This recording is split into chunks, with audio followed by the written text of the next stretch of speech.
My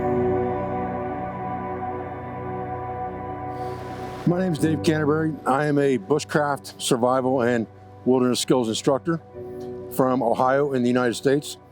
I own the Pathfinder School LLC and Self-Reliance Outfitters.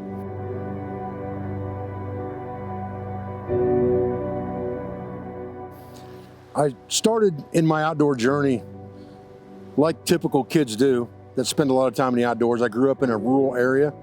There were woodland areas close by to my house within bike riding distance.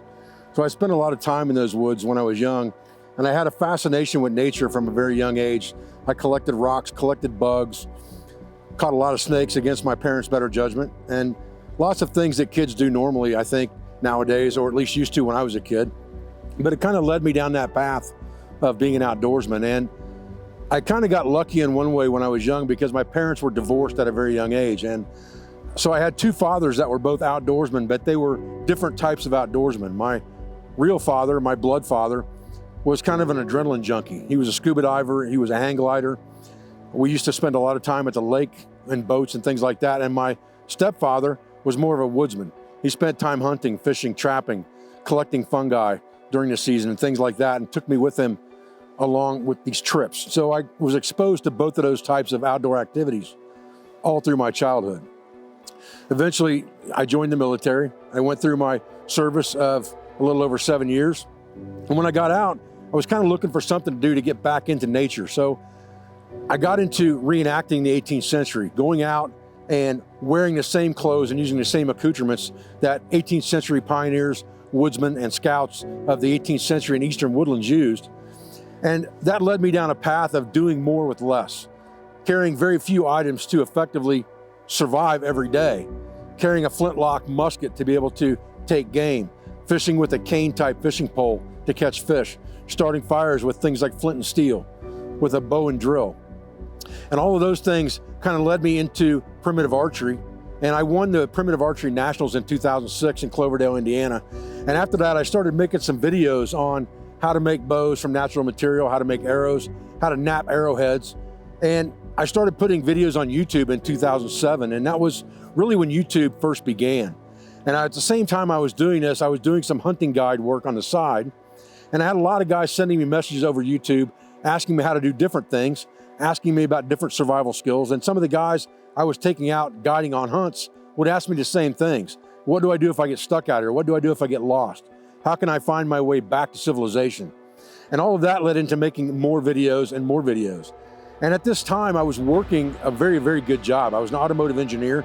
I was driving an hour and a half one way to work, but I was making really, really good money. I was actually making almost 6 figures a year with good health insurance, a good way to take care of your family, the kind of the American dream of being able to provide for your family and work a full-time job. But at the same time, I was really into making these YouTube videos, doing workshops and things on the weekends, going to events, and it was taking up a lot more of my time. So I was putting in 12 to 14 hours a day between the drive time and working, then coming straight home and spending another 2-3 hours making videos or going to the woods, spending every weekend in the woods. And sooner or later, I kind of talked to my wife and I said, you know, one of these two things has to go. And I really want to follow my passion. And my passion is the outdoors. And she wasn't very happy about it. Most women don't want to give up the security of a guaranteed paycheck, but she's been very supportive of me along the way. And I really have to thank her more than probably anyone else for where my career has landed, because she supported me every step of the way. And so I quit my job and I started making more YouTube videos. I opened my own business of an online store selling survival type products.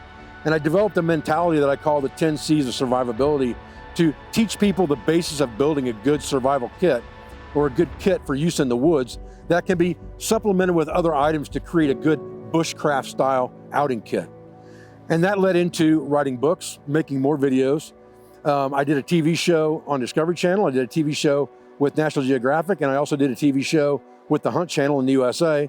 So I got some exposure behind the camera and in front of the camera as well, doing those type things. And one thing has led to another to really put me in a position that I'm in today. And I really never would have imagined in the beginning that I would be where I'm at today. And I can't really accredit anything to that other than getting up every day, understanding that you make mistakes, understanding that you're going to fall down, and you're just going to have to get back up and move forward. And every step forward without looking back takes you a long life's journey to perfection, which is where I intend to get one of these years, because I don't believe that there's any ending to life's journey. And when you're learning in the woods, you know, I tell people all the time, you should become a naturalist before you become a bushcrafter, because understanding the natural world gives you a big advantage to using those objects and using those species of trees and plants and the things around you to utilize in a bushcraft scenario, or even a survival scenario for that matter. So I think that when I tell people become a naturalist first, what I'm trying to say is there's really no doctorate in woodsy knowledge that can be gained from anything but experience and dirt time.